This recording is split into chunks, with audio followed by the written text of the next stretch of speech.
A'udzu billahi minasyaitonir rajim. Bismillahirrahmanirrahim. Bismillahi wa bihamdihi.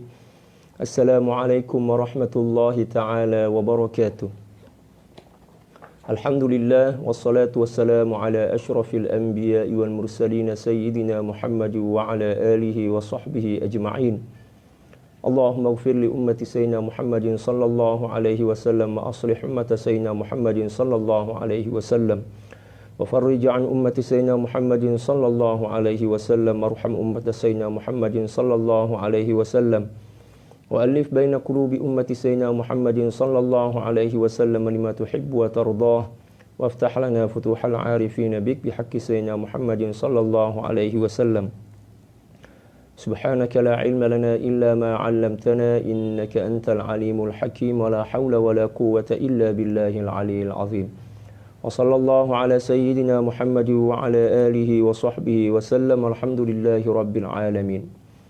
من كتاب بداية الهداية لحجة الإسلام الإمام أبي حامد الغزالي رضي الله تعالى عنه ونفعنا الله بعلومه وعلوم شيوخه وشيوخنا وجميع أولياء الله الصالحين في الدارين اللهم آمين.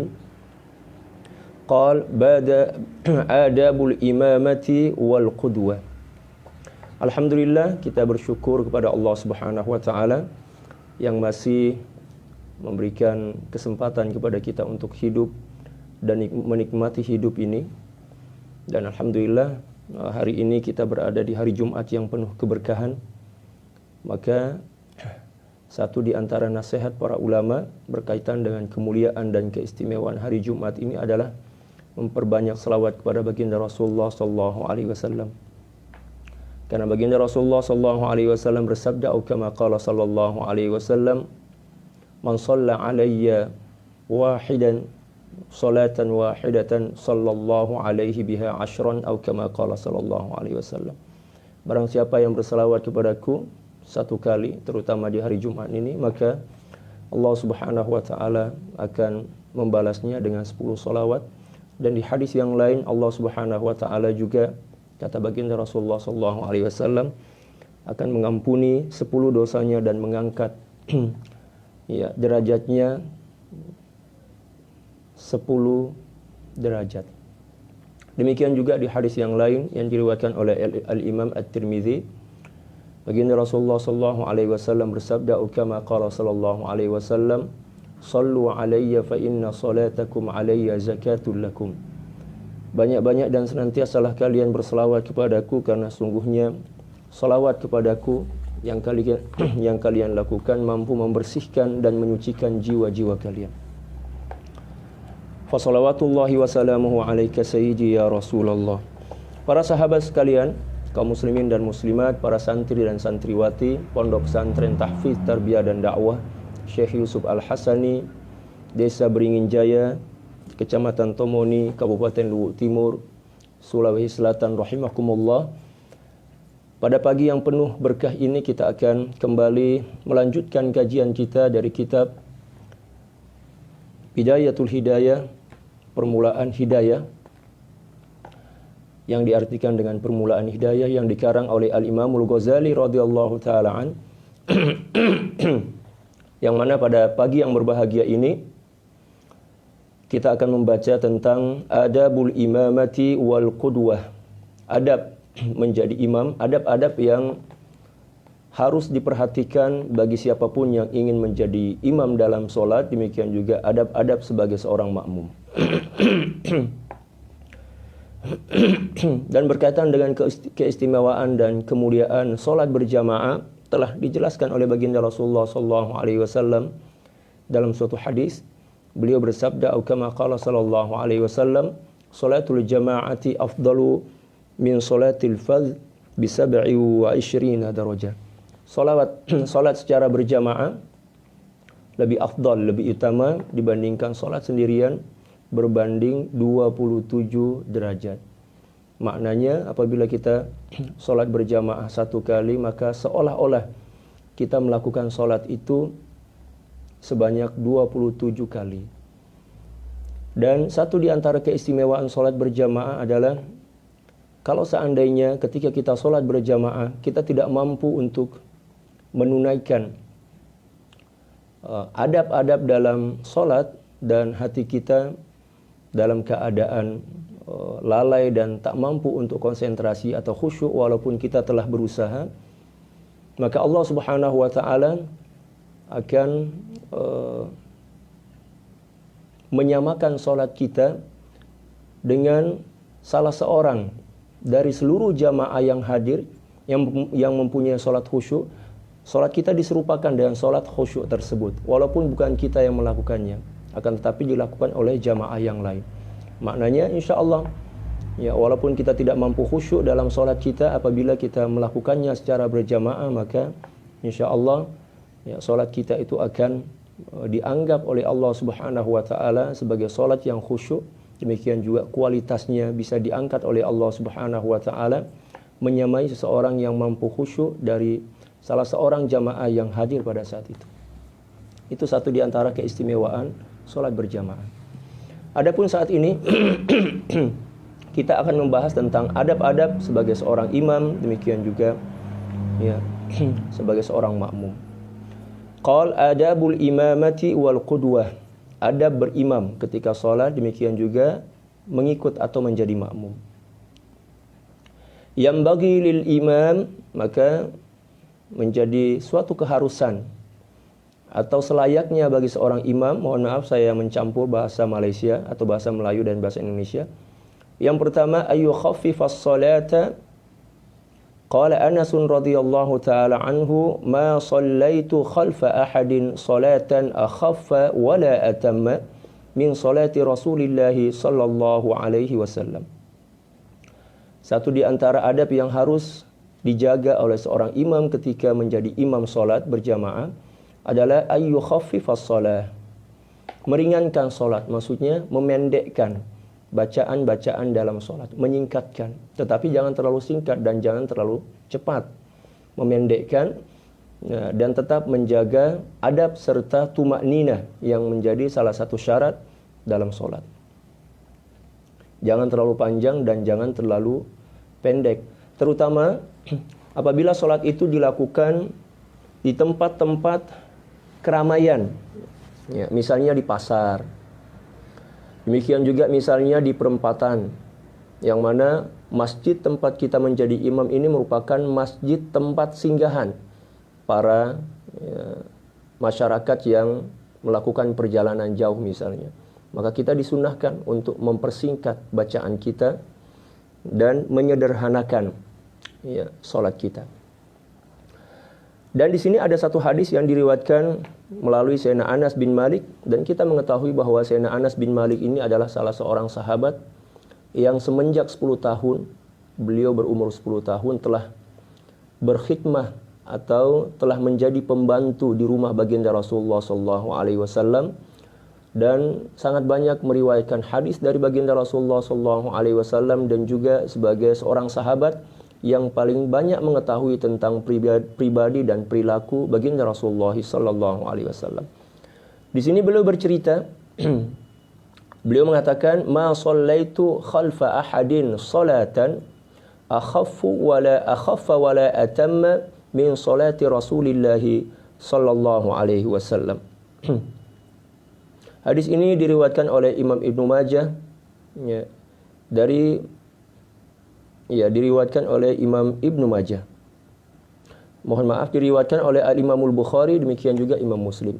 Beliau berkata, saya tidak pernah melakukan satu solat pun di belakang seseorang, maksudnya menjadi makmum, akhaffa, yang lebih ringan, wala atamma, dan juga tidak ada yang lebih sempurna min salati Rasulillah sallallahu alaihi wasallam, dibanding salat baginda Rasulullah sallallahu alaihi wasallam. Kita melihat dari hadis ini, Sayyidina Anas bercerita bahwa salat Rasulullah sallallahu alaihi wasallam itu sangat singkat, ringan. Ya. Dan ini bisa dipastikan bahwa salat yang beliau lakukan adalah salat di Masjid Nabawi. Karena kebiasaan para sahabat dan memang menjadi pekerjaan sehari-hari mereka untuk sholat di Masjid Nabawi. Yang pertama, paling singkat. Yang kedua, paling sempurna. Di sini yang perlu, 2 poin yang perlu ya kita pahami dengan baik. Yang pertama sempurna, yang kedua paling ringan, paling sederhana, paling ringan dan paling sempurna.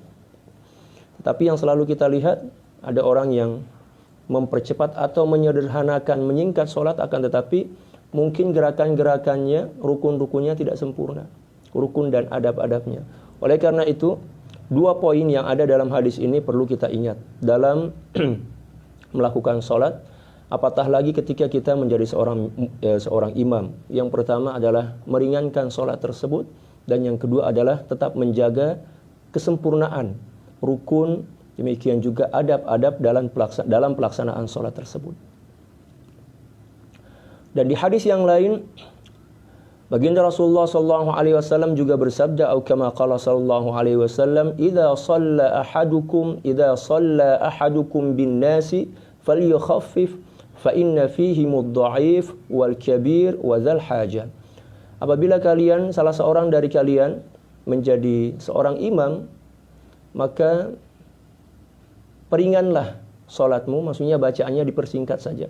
Fa inna fihim ad-dha'if, karena di antara para makmum itu mungkin ada yang lemah, baik lemah karena disebabkan sakit, atau mungkin lemah disebabkan karena keletihan, atau mungkin lemah disebabkan karena memang sudah uzur karena umur yang tua. Wal kabir, demikian juga banyak orang yang yang sudah lanjut usia, mungkin di antara jamaah ada yang sudah lanjut usia. Wa dzal hajah, atau orang-orang yang sibuk. Dzal hajah maksudnya orang-orang yang sibuk, terutama mungkin di pasar, di pusat-pusat perkantoran. Demikian juga pusat-pusat tempat rekreasi. Maka apabila menjadi imam, maka persingkatlah. Demikian juga di bandara. Tapi terkadang kita lihat orang yang menjadi imam di bandara, di masjid atau surau atau musola yang ada di bandara ini, mungkin karena ingin kita berbaik sangka saja kepada mereka, ingin memperbanyak bacaan agar sholatnya mendapatkan lebih banyak pahala misalnya atau ganjaran, maka dia perpanjang sholatnya. Dia tidak peduli dengan keadaan orang-orang yang menjadi makmumnya, yang mungkin ada yang sedang menunggu penerbangan yang sudah mepet, demikian juga yang lain, sehingga menimbulkan kegelisahan dan kerisauan dalam hati para makmum, dan itu dianggap sebagai sesuatu yang sangat buruk. Dan pernah suatu saat seorang sahabat menjadi imam dengan membaca beberapa surah panjang dalam Al-Quran, sehingga menyebabkan masyarakat komplain. Karena pada saat itu ada di antara seorang ibu yang membawa anaknya, sehingga terdengarlah anak itu menangis, demikian juga suara-suara nafas yang seakan-akan memberikan isyarat tentang ketidakpuasan. Dan setelah sholat itu selesai, ada sahabat yang melapor kepada baginda Rasulullah SAW, mengadu kepada baginda Rasulullah SAW, dan sahabat itu dinasehati oleh baginda Rasulullah SAW dan juga dimarahi karena cara sholat sebagai seorang imam dengan memberatkan makmum dengan cara memperpanjang bacaan itu adalah sesuatu yang sangat merugikan walaupun dengan niat yang baik. Oleh karena itu, niat baik tidak cukup. Niat baik ini boleh menjadi sempurna dan dianggap sebagai sesuatu yang baik dalam agama apabila seluruh niat baik yang ada pada diri kita, kita wujudkan, kita buktikan, kita nyatakan dengan cara-cara yang baik dan cara-cara yang beradab, sesuai dengan keadaan. Itu adab yang pertama, ayu khaffifas shalah. Yang kedua, wala yukabbira ma lam yafrigil muadzinu minal iqamati wa ma lam tastawi sufuf. Sunnah yang kedua atau adab yang kedua adalah seorang imam tidak boleh takbir, jangan takbir sebelum seorang muazzin menyelesaikan iqamahnya. Jangan buru-buru, jangan gopoh-gopoh kalau dalam bahasa Melayu. Biarkan dulu seorang makmum itu menyelesaikan iqamahnya, setelah itu uruslah makmum untuk merapatkan barisan, demikian juga meluruskan shaf mereka. Demikian juga berilah kesempatan kepada makmum dan kita sendiri untuk menghadirkan hati sebelum kita takbiratul ihram ketika menjadi imam. Seperti yang telah disebutkan dan dijelaskan oleh Al-Imam Al-Ghazali sebelum ini, bahwa ketika kita hendak sholat jangan terburu-buru.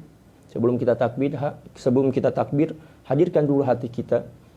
Bayangkan bahwa kita sedang berada di hadapan Allah Subhanahu wa taala, kita sedang bermunajah kepada Allah Subhanahu wa taala, kita sedang melakukan ibadah yang paling mulia, kita sedang melakukan interaksi langsung kepada Allah Subhanahu wa taala melalui salat. Hadirkan hati.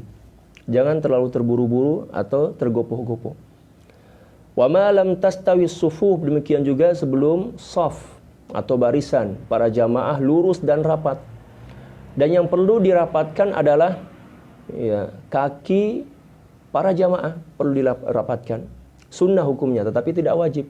Kalau misalnya ada di antara para jamaah yang apabila kakinya bersentuhan dengan kaki orang lain terasa risih, atau terasa geli misalnya, atau terasa ada sesuatu yang tidak mengenakkan dalam hati, maka tidak perlu memaksanya untuk merapatkan kakinya dan kaki kita.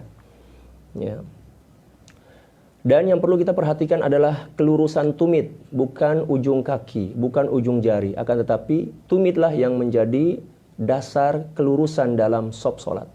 Seperti itu. Dan tidak perlu terlalu membuka lebar kaki. Cukup 1 jengkal saja, seperti yang telah disebutkan pada bab sebelum ini. Yang sewajarnya saja.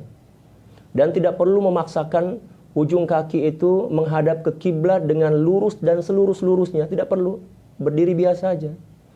Karena ada beberapa kasus yang pernah saya saksikan. Ada seorang yang sholat, yang biasanya duduk berdirinya telapak kakinya seperti ini, tapi dipaksakan untuk lurus seperti ini dengan kaki yang mengangkang. Ini adalah sesuatu yang terlalu takalluf atau berlebihan, karena kalau kita kembali merujuk kepada hadis-hadis baginda Rasulullah dan juga komentar atau penjelasan-penjelasan para ulama berkaitan dengan hadis-hadis tentang cara meluruskan shaf, demikian juga cara mengatur barisan serta cara menjaraki antara kedua kaki ketika kita sholat, ternyata tidak satupun hadis yang kita temukan yang menjelaskan bahwa para sahabat itu memaksa diri untuk merapatkan kaki-kaki mereka. Demikian juga tidak ada seorang sahabat pun yang memaksakan untuk harus meluruskan kaki mereka selurus-lurusnya menghadap ke kiblat. Mereka berdiri biasa saja. Yang terpenting adalah kelurusan tumit dan berdiri dengan kokoh, dengan jarak agak kira-kira agak-agak, saya bahasa Melayu, agak-agak 1 jengkal atau 1 jengkal lebih sedikit, seperti mana kita berdiri biasanya berdiri. Seimbangkan saja agar kita tidak jatuh. Demikian juga hadirkan hati dan disunahkan untuk membaca Qul a'udzu birabbin nas sebagai niat perlindungan dan benteng, agar hati kita tidak tergoda dan tidak terusik, tidak terkacau lah dalam bahasa Melayu ketika kita sholat, tidak terkacau oleh setan, demikian juga bisikan-bisikan yang lainnya. Dan sebagian ulama juga menyunahkan kita untuk membaca selawat kepada baginda Rasulullah SAW. Ini bukan perkara yang bid'ah, karena kita tidak menggabungkan antara bacaan-bacaan ini dengan sholat, karena sholat belum dimulai. Disunahkan juga membaca A'udzubillahi minasyaitonirrajim. Demikian juga doa-doa perlindungan yang lainnya, agar hati kita betul-betul mantap dan boleh konsentrasi serta hadir ketika pelaksanaan sholat. Karena kekhusyuan dan kehadiran hati saat sholat itulah yang menjadi nilai dari ibadah sholat yang kita lakukan. Salisan yang ketiga, wa yarfa'al imamu sautahu bitakbirat. Seorang imam yang menjadi pemimpin dalam sholat, dia harus menyaringkan suaranya pada setiap takbir yang dilakukannya dalam sholat. Baik itu atau sama ada takbiratul ihram, demikian juga takbiratul al-intiqal. Takbir yang diucapkan ketika perpindahan satu gerakan ke gerakan yang lain. Nah, seorang imam harus menyaringkan suaranya. karena dia akan diikuti oleh makmum yang ada di belakangnya. Akan tetapi menyuarakan atau menyaringkan suara ini bukan termasuk rukun sholat ya. Kalau misalnya tiba-tiba saja kita berimam dengan seorang imam yang mungkin tidak seberapa tahu tentang adab-adab dalam sholat, walaupun dia menjadi imam ternyata seakan-akan dia sholat sendiri tanpa menyaringkan setiap takbirnya, maka itu tidak membatalkan sholat, akan tetapi ya merugikan orang lain dan hukumnya bisa menjadi makruh. Karena ya, merugikan orang lain, ya, khawatir nanti gerakannya salah, ya, dikira sedang ruku, ternyata sedang sujud. Oleh karena itu, pilihlah imam yang betul-betul faham tentang agama, faham tentang aturan-aturan serta adab-adab sholat.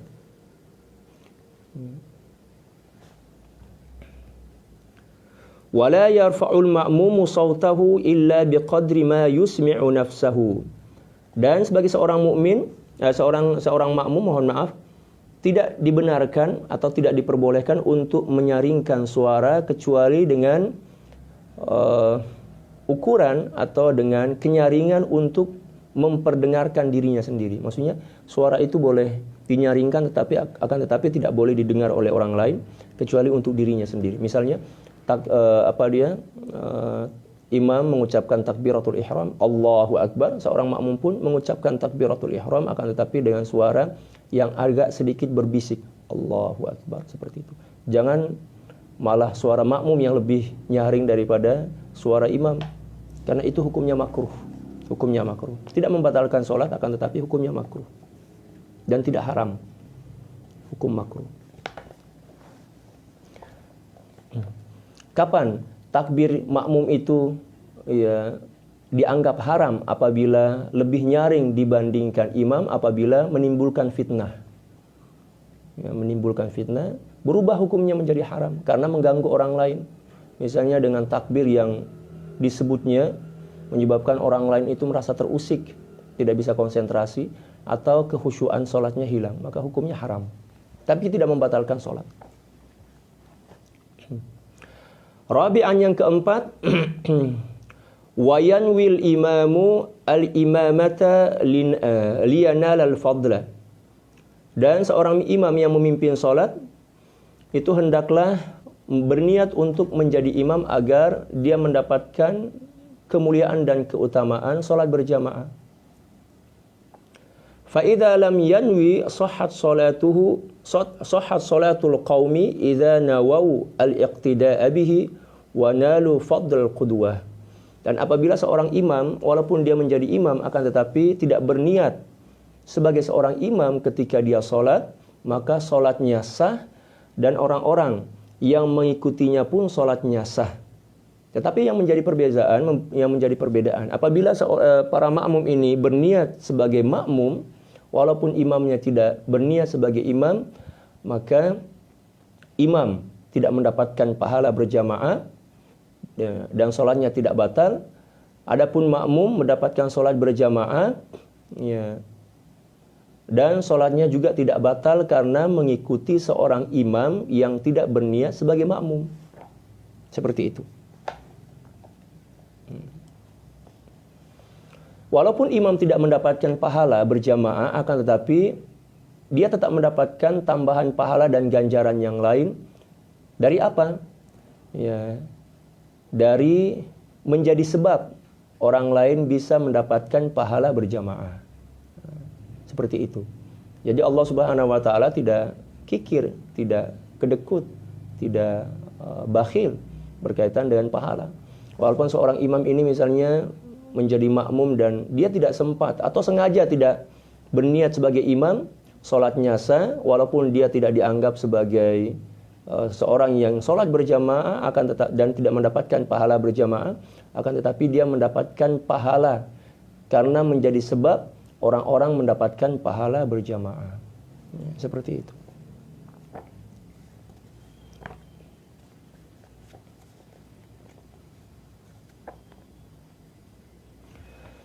Satu pertanyaan, bolehkah kita menjadi makmum sholat Ya, fardu kepada seseorang yang sedang sholat sunnah, boleh. Boleh, tidak ada masalah. Sholat apapun yang penting, sholat yang dilakukan seseorang yang kita jadikan sebagai imam tidak resmi. Imam tidak resmi karena pada awalnya memang dia sholat sendiri. Tiba-tiba kita datang berimam kepadanya. Ya, diperbolehkan. Yang penting sholat yang dilakukannya adalah sholat-sholat yang memang sama gerakannya dengan sholat kita. Ya kan? Sholat zuhur misalnya, sholat maghrib dan seluruh sholat fardu itu gerakannya sama. Ya. Lain halnya bila mana dia sedang melakukan sholat jenazah. Ya, dia melakukan sholat jenazah, kita pula datang ke belakang tuh, ya saja-saja atau sengaja-sengaja kalau dalam bahasa Melayu, ya, bermakmum kepadanya untuk melakukan sholat zuhur misalnya, maka sholat kita tidak sah karena kita berimam atau menjadi makmum kepada seorang imam yang tidak melakukan sholat yang kaifiatnya sama dengan, kaifiat maksudnya tata caranya sama dengan tata cara pelaksanaan sholat yang kita lakukan.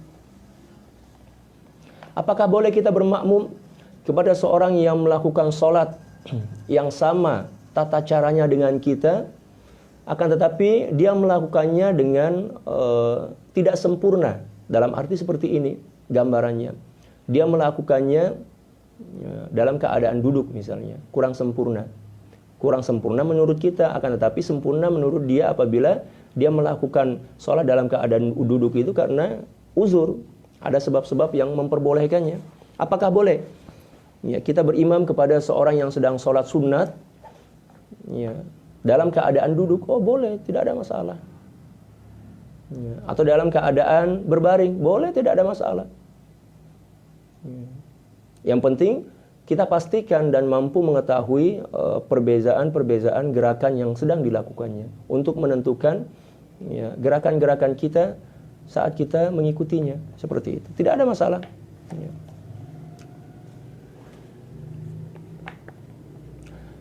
Selanjutnya, yang kelima, wa yusirru bi du'ail istiftah wa ta'awudzi kal munfarid.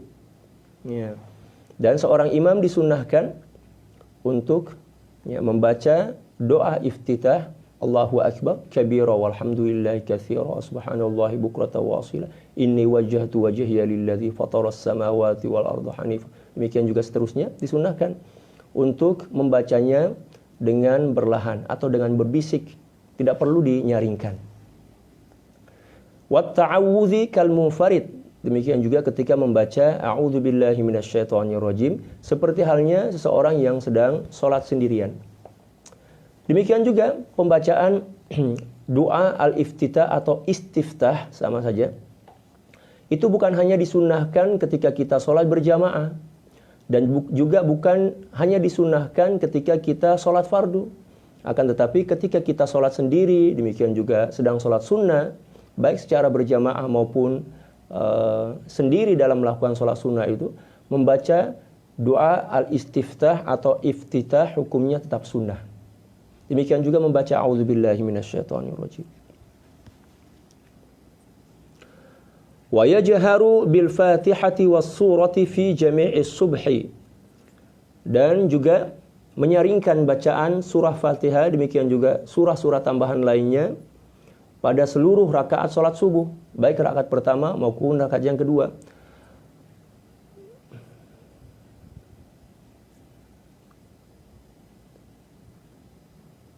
Wa ulataini al-maghrib wal isya, demikian juga dua rakaat awal dari salat maghrib dan salat isya. Seorang imam harus ya kena menyaringkan suaranya. Kena maksudnya harus dalam bahasa Indonesia. Sama ada atau baik membaca Fatihah, demikian juga ketika membaca surah-surah. Wa kadzalikal munfarid, demikian juga bagi orang yang salat sendiri. Apabila salat yang dilakukannya itu adalah salat maghrib, salat isya dan juga salat subuh, disunnahkan untuk menyaringkan suara walaupun kita sendiri ya. Dan bagi kita yang salat sendiri di tengah hutan misalnya atau di tempat-tempat ya, pada umumnya kita melakukan salat, walaupun kita sendiri, kita disunnahkan untuk berniat sebagai imam ya, agar kita mendapatkan ya, kemuliaan dari niat tersebut walaupun di belakang kita tidak ada imam. Karena biasanya dimanapun manusia atau seorang mukmin melakukan sholat walaupun sendiri, biasanya ada makhluk lain yang mengikutinya untuk sholat berjamaah. Di antaranya adalah jin-jin muslim. Mereka ikut. Mereka banyak bermakmum kepada manusia karena manusia ini dianggap lebih afdal dibandingkan mereka. Mereka bermakmum. Tetapi jangan disebabkan karena kita berniat sebagai imam lalu menyebabkan hati kita was-was dan takut, khawatir di belakang kita ada seorang jin yang tidak kelihatan yang menjadi makmum kita. Abaikan saja itu. Pokoknya niat aja lah. Seperti itu. Wa kadzalikal munfarid wa yajharu biqaulihi amin. Demikian juga seorang imam diharuskan untuk menyaringkan bacaan amin setelah membaca suratul Fatihah. Fil jahriyah, pada salat-salat yang memang dianjurkan untuk menyaringkan suara. Adapun pada salat-salat yang tidak dianjurkan untuk menyaringkan suara seperti misalnya salat zuhur, asar, demikian juga salat-salat yang misalnya salat jenazah, maka tidak seharusnya untuk menyaringkan bacaan amin. Wa kadzalikal ma'mum, demikian juga seorang makmum disunahkan untuk menyaringkan suara amin, dan juga disunahkan untuk mengucapkan amin itu bersamaan dengan ucapan amin sang imam, bertepatan bersamaan. Karena dalam satu hadis baginda Rasulullah SAW bersabda, kama qala sallallahu alaihi wasallam, yang artinya barang siapa yang ucapan aminnya bersamaan dengan ucapan amin imam, maka doanya diterima oleh Allah Subhanahu wa taala. Au kama qala.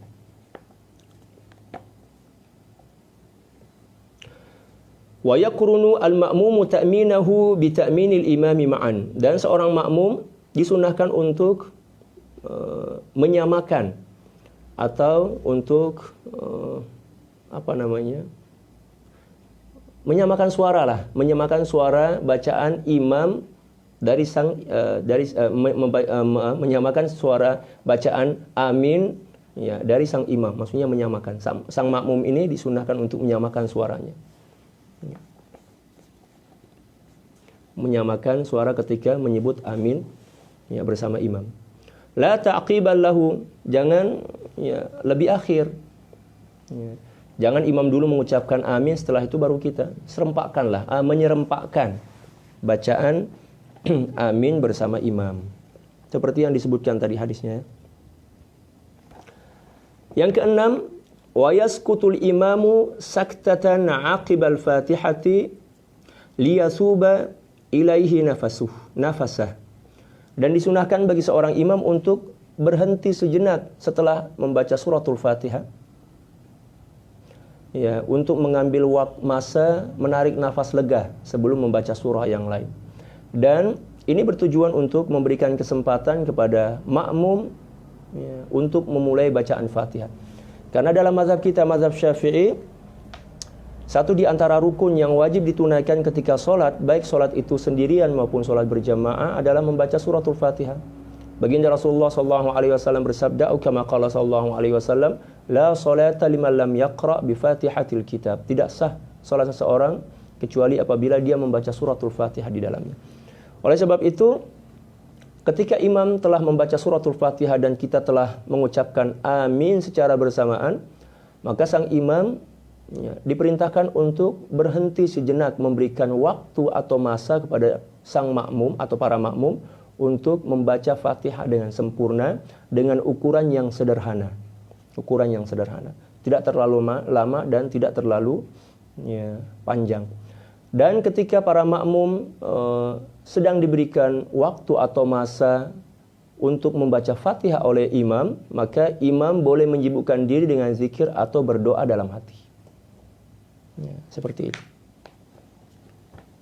Itu dalam mazhab kita. Adapun mazhab yang lain, maka sang makmum tidak diwajibkan untuk membaca Fatihah apabila sholatnya sholat berjamaah. Karena ada satu hadis yang disebutkan dari baginda Rasulullah SAW, beliau bersabda, kama qala sallallahu alaihi wasallam, qiraatul imam qiraatul lakum. bacaan imam itu juga telah dianggap sebagai bacaan ya bagi makmum. Dianggap mencukupi lah seperti itu. Wa yaqra'ul, mohon maaf bacaannya agak sedikit ini. Wa yaqra'ul ma'mumul Fatihata fil jahriyati fi hadhihi sakta. Dan seorang makmum atau para makmum membaca Fatihah ketika sang imam sedang berhenti sejenak atau diam sejenak. Liyatamakkana minal istima'i inda qira'atil imam. Apa tujuan? Ya, agar imam ini memberikan kesempatan bagi sang makmum atau para makmum untuk membaca Fatihah ketika dia berhenti sejenak. Tujuannya agar ketika membaca surah, setelah membaca suratul Fatihah, para makmum ini bisa menyimak dengan baik. Sehingga apabila ada kesalahan bacaan dari si imam, boleh dikoreksi dan dibenarkan ya, atau ditashih oleh para makmum. Demikian juga sesuai dengan perintah Allah Subhanahu wa taala. Fa idza quri'al Qur'anu fastami'u lahu wa ansitu la'allakum turhamun. Apabila dibacakan Al-Qur'an, ya, fastami'u lah, dengarkanlah dengan seksama, wa ansitu lah, dan diamlah, senyaplah. Ya, jangan ribut, jangan bising. La'allakum turhamun.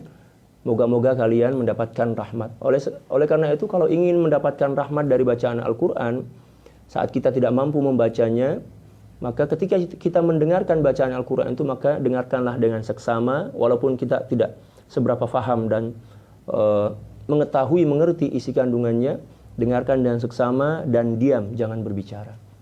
Agar apa yang menjadi harapan dari mendengar dan diam, ya, itu tercapai, yaitu mendapatkan rahmat Allah. La'allakum turhamun. Dalam Al-Quran seperti itu.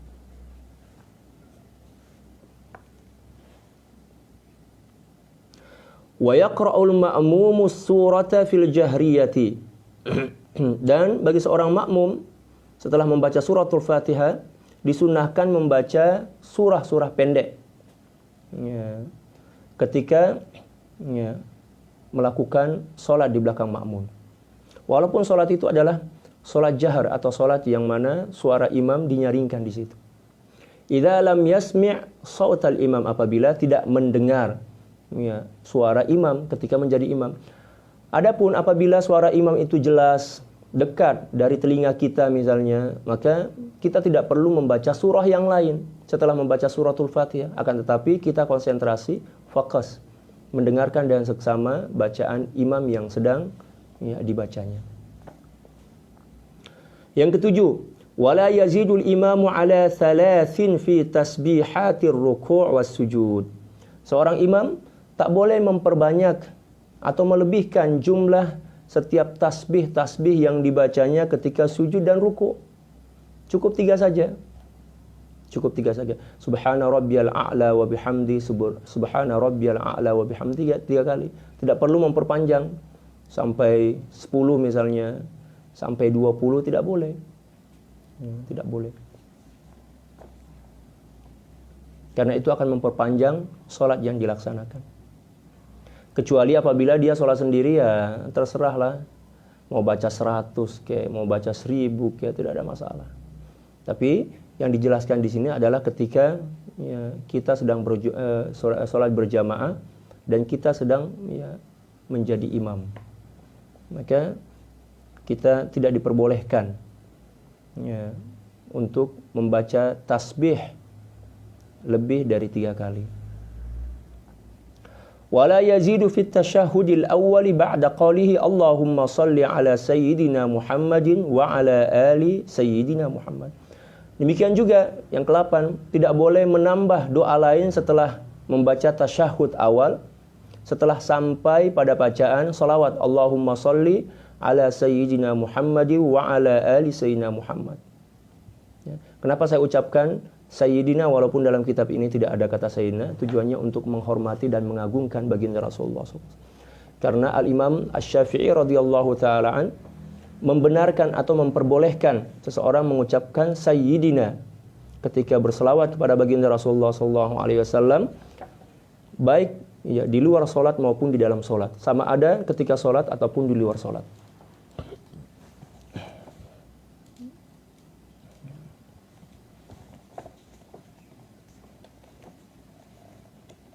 Bagi para sahabat yang ingin menyimak ya, kitab ini silahkan download di ya, Syekh Google, tulis kitab Bidayatul Hidayah PDF, download gratis.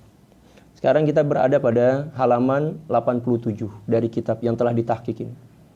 Kitab ini telah ditahqiq oleh Syekh Abdul Hamid ya, Ad-Darawish.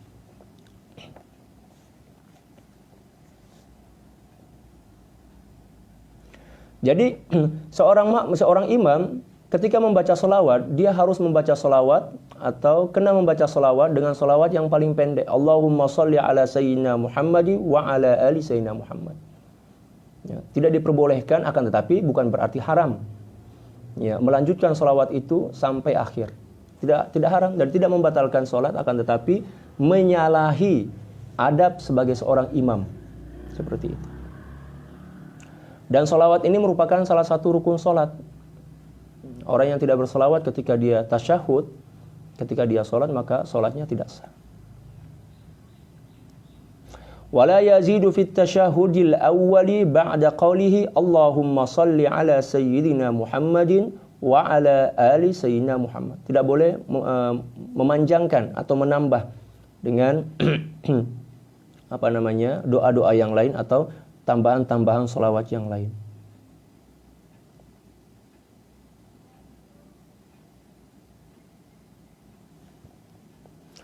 Yang kesembilan, wa yaqtasiru fir raka'ataini al-akhirataini 'ala al-Fatihah wa la yutawwilu 'ala al-qaum.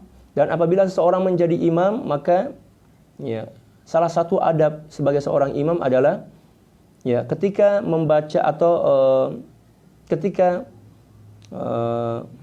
melakukan sholat pada rakaat yang ketiga ataupun keempat, maka cukup membaca suratul Fatihah saja tanpa disertai dengan bacaan surah yang lain. Misalnya rakaat yang ketiga dan yang keempat, setelah membaca suratul Fatihah, ya sudah, ruku saja. Adapun bagi seorang makmum, apabila setelah membaca suratul Fatihah, ya, ternyata imam belum ruku misalnya, maka kita diperbolehkan untuk membaca surah-surah yang lain. Ya. Atau membaca doa dan zikir.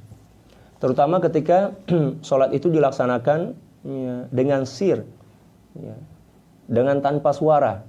Misalnya sholat zuhur dan asar.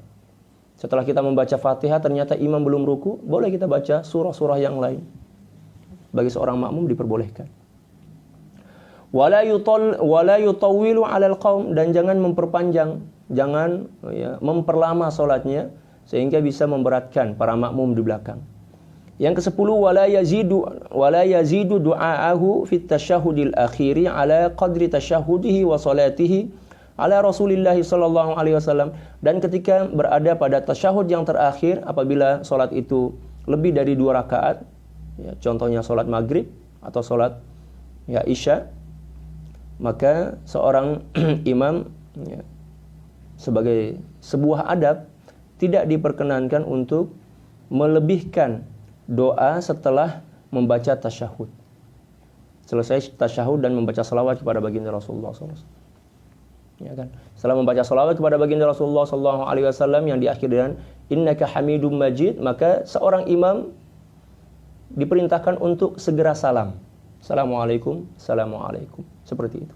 Adapun apabila seorang makmum lebih dahulu membaca tasyahud, ya, dan ternyata imam belum salam, maka diperbolehkan untuk menambah doa-doa yang lain.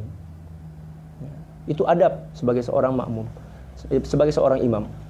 Akan tetapi apabila imam ini menambah bacaannya dengan doa-doa yang lebih panjang, maka hal itu tidak membatalkan sholat, akan tetapi mengurangi keafdolannya sebagai seorang imam. Tidak mengurangi keafdolan sholat berjamaah, akan tetapi mengurangi pahalanya atau keafdolannya sebagai seorang imam. Itu saja. Dan banyak doa yang diajarkan oleh baginda Rasulullah SAW setelah membaca tasyahud sebelum salam.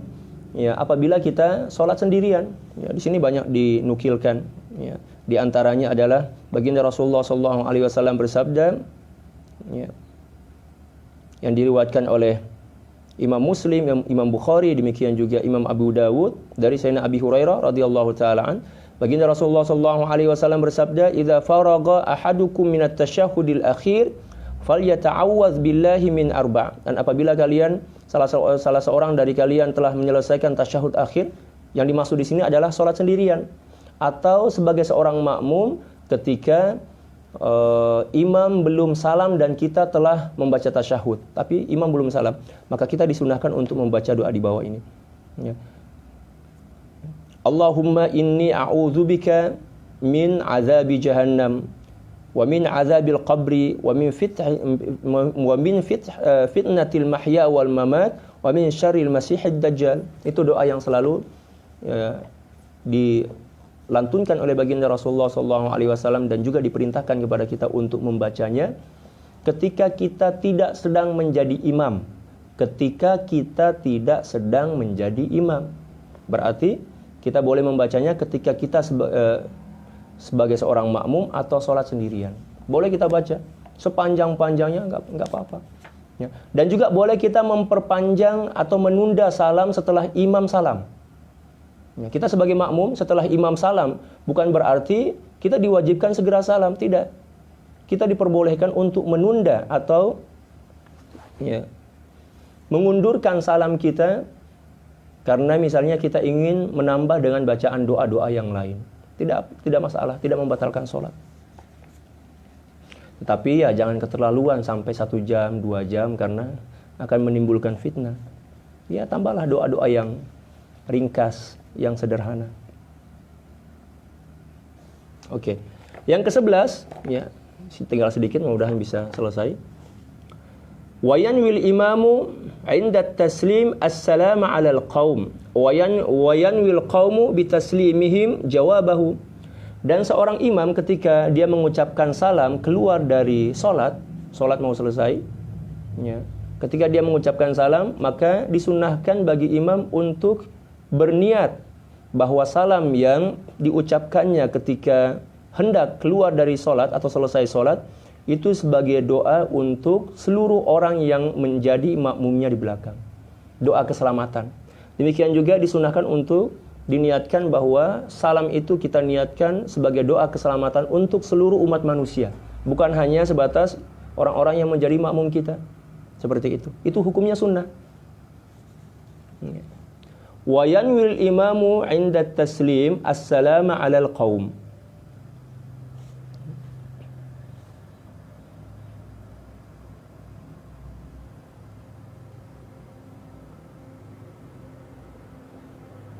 Wa yanwil qaumu bitaslimihim al-jawab atau jawabahu.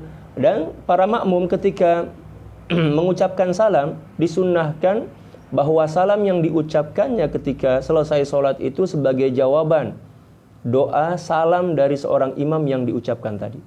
Demikian juga disunahkan untuk dijadikan sebagai doa keselamatan bagi seluruh makmum yang ada di kanan dan di kiri, dan juga diniatkan sebagai jawaban dari doa keselamatan dari para makmum yang ada di kanan dan di kiri kita. Hukumnya sunnah. Ini yang perlu kita kita perhatikan dengan baik. Dan apabila ucapan salam ini kita niatkan sebagai doa keselamatan atau jawaban atas salam jamaah yang berada di kanan dan di kiri kita, atau jawaban dari salam imam yang ada di hadapan kita, kita ucapkan dengan hati dan penuh kekhusyuan, maka tidak akan pernah ada dendam dan penyakit-penyakit hati di antara seluruh jamaah yang hadir pada saat itu. Karena dia telah memberikan jaminan keselamatan. Keselamatan dari gangguan tangan, lisan, demikian juga dari gangguan sangka atau prasangka yang ada di hatinya. Akan tetapi biasanya kita sholat ini sebatas menunaikan kewajiban saja, tidak ada penjiwaan. Coba kita bayangkan ketika kita mengucapkan salam ke kanan dan ke kiri. Assalamualaikum warahmatullahi. Salam sejahtera. Semoga senantiasa terbingkis untukmu, wahai para sahabat-sahabatku yang berada di kanan. Demikian juga yang di kiri.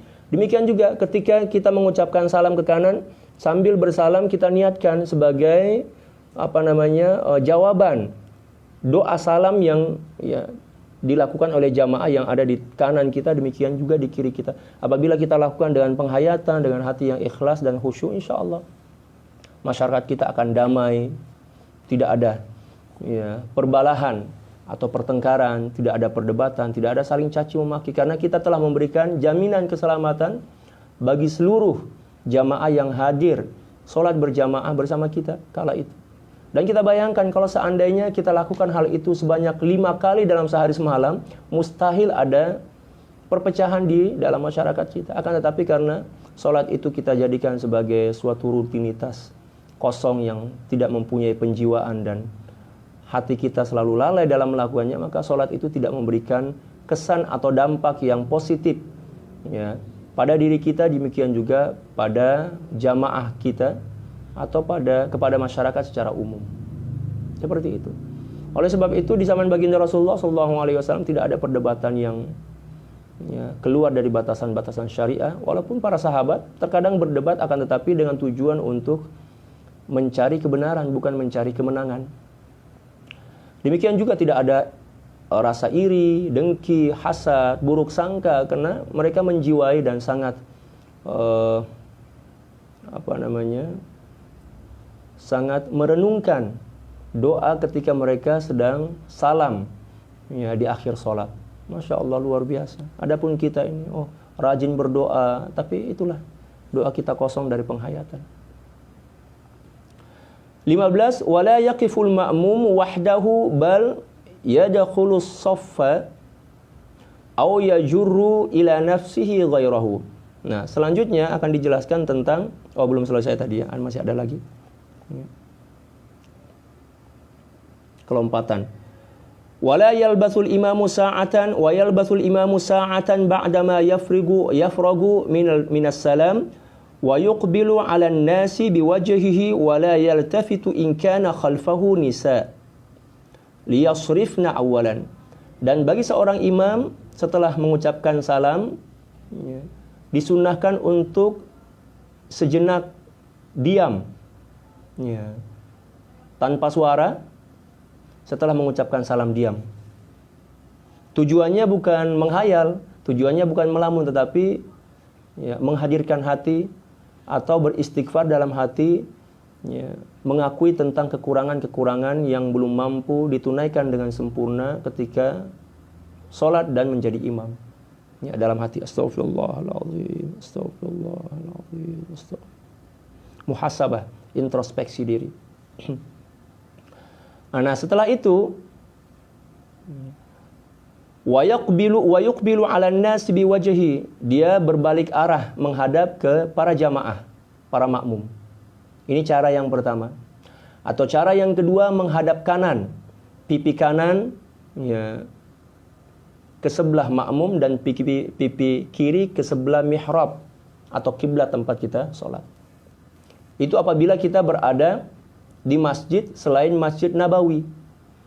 Adapun apabila kita menjadi imam di Masjid Nabawi, dan mungkin itu mimpi di siang bolong ya, menjadi imam di Masjid Nabawi, maka kita disunahkan untuk, ya, menghadapkan pipi kanan kita, ya, ke mimbar baginda Rasulullah SAW dan pipi kiri kita ke jamaah. Seperti itu. Kita menghormati, mengagungkan mimbar baginda Rasulullah SAW. Atau kita arahkan pipi kanan kita ke arah raudhah atau maqam baginda Rasulullah SAW sesuai dengan posisi duduk kita ketika kita selesai melakukan sholat. Seperti itu. Ini adab, ya, yang, ya, sunnah kita jaga agar kita mendapatkan kemuliaan menjaga adab, ya, kepada baginda Rasulullah SAW. Wala yaltafitu in kana khalfahu nisa liyasrifna awalan. Dan jangan menghadap ke belakang apabila di belakang itu banyak perempuan, apalagi gadis-gadis cantik misalnya, sengaja setelah salam buru-buru terus menghadap ke jamaah, ya, karena kebetulan di belakang ada calonnya, misalnya calon istrinya atau calon mertuanya atau, ya, ummahat muslimat secara umum, ya. Tidak boleh. Tunggu dulu para jamaah perempuan ini beranjak dari tempat sholat apabila tempat sholatnya itu agak sedikit dekat dengan barisan atau shop, ya, jamaah laki-laki. Adapun apabila tempat sholat mereka itu di belakang, apatah lagi tertutup, ya tidak apa-apa seorang imam langsung membalikkan tubuhnya menghadap ke makmum lelaki. Tidak apa-apa. Hukumnya sunnah. Tujuannya apa? Untuk menyatukan gerak hati. Karena apabila kita berhadapan dengan seorang mukmin dalam melakukan ibadah, baik itu zikir, demikian juga istighfar dan membaca Al-Quran, ada kesatu paduan kekuatan dan energi positif dalam jiwa kita sehingga lebih memantapkan dan menghadirkan hati kita. Oleh karena itu kita disunahkan untuk melakukan ibadah itu secara berjamaah agar ada kesatuan energi sehingga menimbulkan kesan atau dampak positif yang lebih ampuh untuk menciptakan perubahan ke arah yang lebih baik dalam diri kita. Adapun ketika kita menghadap ke kiblat misalnya, kesan atau dampaknya, kesan kalau dalam bahasa Melayu itu maksudnya dampak. Dampaknya itu kurang. Ke-14, wala yakhussul imamu nafsahu bid-du'a fi qunutis subhi bal yaqulu Allahumma hdina. Ya. Dan bagi seorang imam ketika membaca doa kunut, jangan membaca doa kunut itu untuk dirinya sendiri, untuk mendoakan dirinya sendiri dengan mengucapkan Allahumma hdini, ya Allah berikanlah hidayah kepadaku. Kasihan makmum di belakang hanya mengaminkan saja. Tetapi doanya harus kita rubah menggunakan kata ganti, ya, jama' atau plural. Allahumma hdina fi man hadait wa afina fi man afait, demikian juga seterusnya. Wa yajharu bih, dan imam, ya, disunahkan untuk menyaringkan bacaan kunut ketika sholat subuh. Kalau seandainya imam membaca doa kunut untuk dirinya sendiri, maka telah dianggap berkhianat atau mengurangi pahalanya. Ya. Demikian juga walaupun tidak membatalkan sholat, memang tidak membatalkan sholat, akan tetapi menyalahi aturan.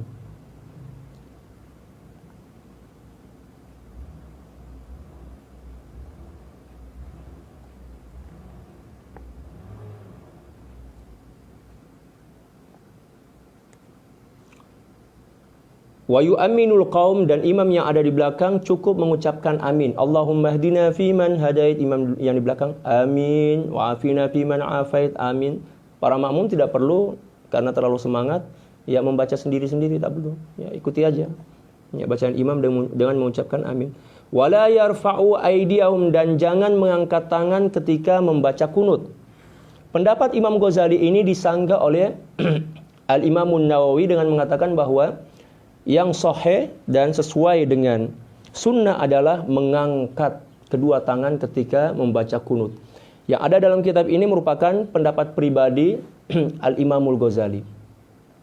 Mengapa beliau mengatakan demikian? Ya, kita tetap berbaik sangka kepada beliau karena beliau adalah seorang imam, seorang yang luar biasa, ulama besar. Boleh jadi ya, dalil tentang mengangkat tangan ketika kunut itu belum pernah beliau temukan saat itu. Karena kita ketahui bahwa di saat beliau hidup di zaman itu pada abad yang ke-6, maka kitab-kitab yang ada di kalangan para ulama belum sempurna terkumpul. Tidak seperti sekarang atau abad-abad setelah itu. Kalau sekarang kan seluruh kitab dari seluruh dunia boleh kita dapatkan di ujung jari saja. Cari PDF-nya, ya, di Syekh Google semuanya dapat. Tidak seperti dulu. Ya, mungkin boleh jadi Al-Imamul Ghazali belum menemukan atau belum pernah mendengarkan hadis tentang sunnah mengangkat tangan ketika kunut. Oleh karena itu, kita tidak boleh menyalahkan atau menghina atau mengatakan pendapat ini adalah pendapat yang ya, salah dan menghina beliau sebagai seorang ulama yang tidak paham tentang agama. Karena ini adalah masalah-masalah yang biasa dan pasti terjadi pada setiap manusia karena tiada manusia yang sempurna. Jadi, ya, kemungkinan besar hadis ini belum sampai kepada beliau.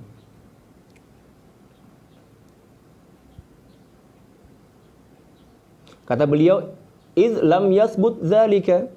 Karena hadis berkaitan dengan mengangkat tangan ketika kunut itu tidak ada, kata beliau. Tapi ternyata ulama lain menemukannya. Ya, di sini disebutkan. Ya, di sini kan disebutkan.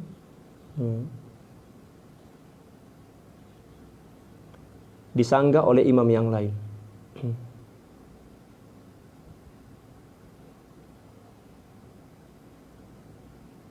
Sini baginda Rasulullah SAW bersabda,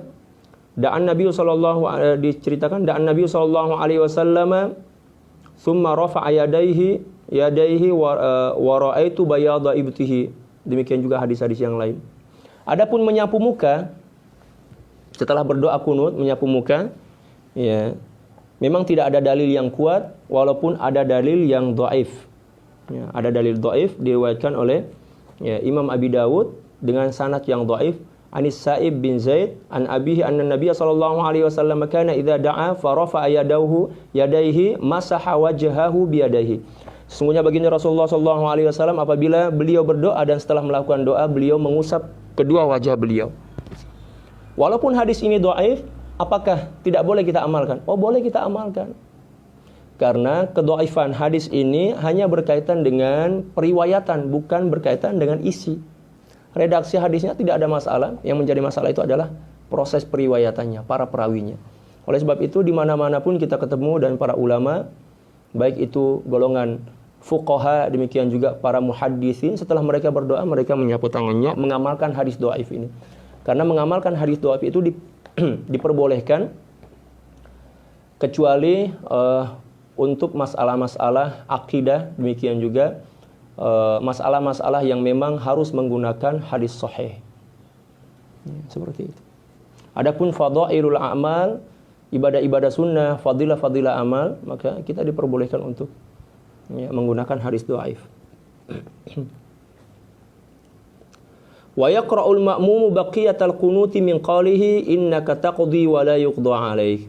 Adapun setelah membaca doa kunut bersama imam tadi, Allahumma hdina fiman hadait wa afina fiman afait wa tawallana fiman tawallait, ketika membaca innaka taqdi wa la yuqda 'alaik, maka masing-masing makmum membacanya. Karena itu bukan doa, itu adalah pujian. Itu pujian. Tapi terkadang imam karena mengeraskan suara atau menyeringkan suara innaka taqdi wa la yuqda 'alaik, imam makmum di belakang mengucapkan amin amin, mengaminkan sesuatu yang bukan yang bukan doa, karena itu adalah pujian. Itu adalah pujian. 15 wala yaqiful ma'mumu wahdahu bal yadkhulus saffa aw yajurru ila nafsihi ghairahu.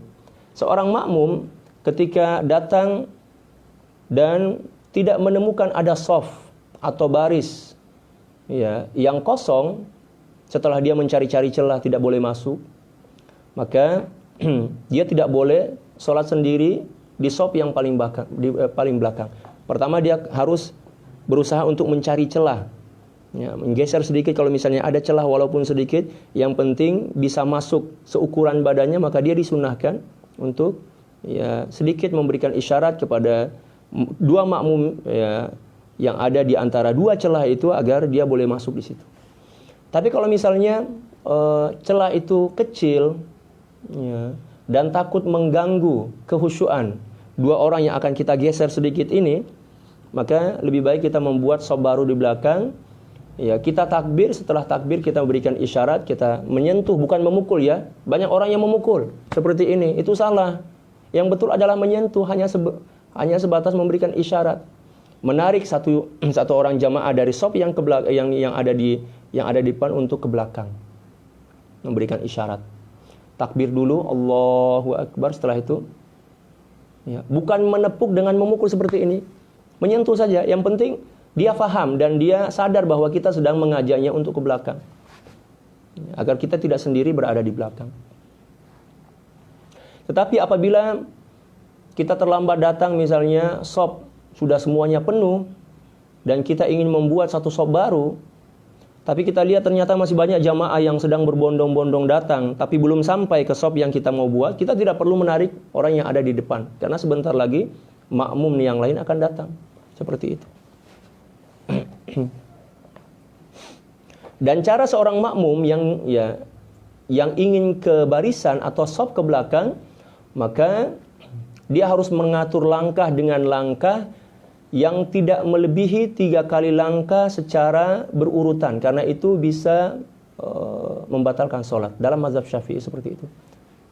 Mundur dengan 1 langkah pertama, luruskan kakinya, tetap seperti itu, diam untuk sementara, setelah itu mundur lagi. Ya cukup 2 langkah sebenarnya, tetapi dengan langkah yang agak sedikit lebar. Apabila memungkinkan, akan tetapi bila mana mungkin jarak sopnya agak sedikit jauh, maka dia boleh menambah beberapa langkah, akan tetapi dengan tidak mengurutkannya lebih dari 3 kali. Ya, 3 dan lebih, tidak boleh sampai 3 dan lebih. Ya, berlahan-lahan. Ambil 1 langkah, ya, setelah itu ambil lagi 1 langkah, setelah itu berhenti sekejap, sebentar, setelah itu ambil langkah selanjutnya apabila masih diperlukan. Dengan tidak mengganggu jamaah yang lain. Ya. Jangan melakukan sesuatu yang mengganggu jamaah lain. Ya, mentang-mentang dia mau ke belakang, dapat 1 langkah, jamaah yang tadi ada di sebelah kanannya disuruh geser agar merapatkan ke jamaah yang ada di kirinya. Ya, tidak perlu. Ya, tidak perlu. Kita ke belakang aja. Nanti kalau ada makmum yang datang dan ternyata celah itu masih kosong, maka makmum yang baru datang itu diperbolehkan masuk di situ, atau 2 makmum yang berada di sisi kanan dan sisi kiri kita ini merapatkan barisan agak sedikit, ya, merenggangkan jarak antara satu kaki dan kaki yang lain, antara kaki kanan dan kaki kiri, agar celah itu, ya, terisi, jangan sampai bolong. Tetapi apabila bolong tidak membatalkan sholat, akan tetapi mengurangi kesempurnaan sholat. Wala yanbaghi lil ma'mumi ay yataqaddama 'ala al-imami fi af'alihi aw yusawihi. Dan tidak diperbolehkan bagi makmum untuk mendahului gerakan imam atau menyamainya. Tidak boleh. Karena innamal imamu ju'ilal imamu liyutamma bih. Imam itu dijadikan agar kita mengikutinya itu setelah ada contoh gerakan, kan. Jangan kita mendahului dan jangan juga menyamai gerakannya. Maksudnya menyamai gerakannya, maksudnya gerakannya kita lakukan dengan sama. Pada waktu yang sama maksudnya. Kita berikan dulu waktu kepada imam untuk mencontohkan gerakannya akan kita ikuti. Jangan menyamai gerakannya. Seperti itu. Karena disebutkan dalam beberapa hadis bahwa seorang yang mendahului gerakan imam, terutama ketika bangun dari sujud, kalau dia melakukannya dengan sengaja dan dia tahu bahwa hukumnya itu tidak boleh, walaupun tidak membatalkan sholat, ya, apabila kita mengikut kepada pendapat yang mengatakan tidak membatalkan sholat, akan tetapi di akhirat nanti orang-orang itu akan dibangkitkan dalam keadaan berubah kepala mereka dengan kepala, na'udzubillah, mohon maaf, khinzir atau babi. Na'udzubillah, tsumma na'udzubillah. Ada hadis yang menceritakan seperti itu. Bal yambagi ayyata akhara anhu, akan tetapi seharusnya agak sedikit, ya, lambat dibandingkan menunggu setelah imam melakukan gerakan seperti itu. Jangan menyamainya. Wa yahwi ila ruku'i wa la yahwi ila ruku'i illa idzan tahal imamu ila haddir ruku'. Dan kita jangan menyondongkan atau menurunkan badan kita untuk melakukan ruku' sebelum imam itu sempurna ruku'nya. Sebelum, ya, ruku' imam sempurna. Jadi imam akan ruku'kan Allahu Akbar. Setelah ruku' imam sempurna baru kita turun mengikutinya. Jangan bersamaan.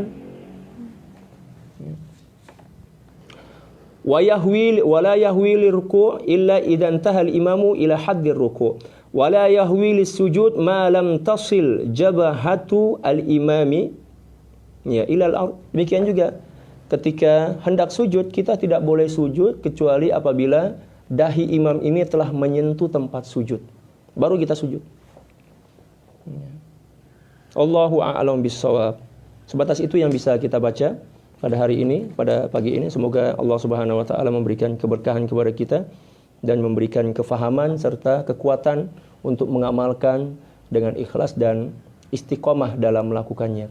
Dan semoga Allah Subhanahu wa taala mengampuni seluruh dosa-dosa kita, ya, memaafkan kita, demikian juga senantiasa memberikan hidayah dan taufik serta pemeliharaannya kepada kita semua kaum muslimin, dan semoga kita semakin mantap dan semakin meningkat iman dan amal kita serta ketakwaan, demikian juga tauhid kita kepada Allah Subhanahu wa taala, dan semoga kita mati dalam keadaan husnul khatimah. mendapatkan syafaat daripada baginda Rasulullah SAW, masuk surga bighairi hisab bersama beliau, dan dianugerahkan nikmat teragung yaitu boleh memandang wajah Allah Subhanahu wa taala di akhirat nanti bersama orang-orang yang kita cintai, keluarga kita, sahabat-sahabat kita, anak dan istri kita. Demikian juga kaum muslimin dan muslimat. Ala hadhihi niyyah wa ala kulli niyatin salihah wa la hadratin nabi sallallahu alaihi wasallam. Al-Fatihah. A'udzu billahi minasyaitonir rajim. Bismillahirrahmanirrahim. Alhamdulillahirabbil alamin arrahmanir rahim maliki. Iyyaka na'budu wa iyyaka nasta'in. Ihdinas siratal mustaqim. Siratal ladzina an'amta 'alaihim ghairil maghdubi 'alaihim waladdallin. Sekian, wallahul muwaffiq wal hadi ila sabilir rasyad wal afu minkum. Assalamu alaikum warahmatullahi taala wabarakatuh.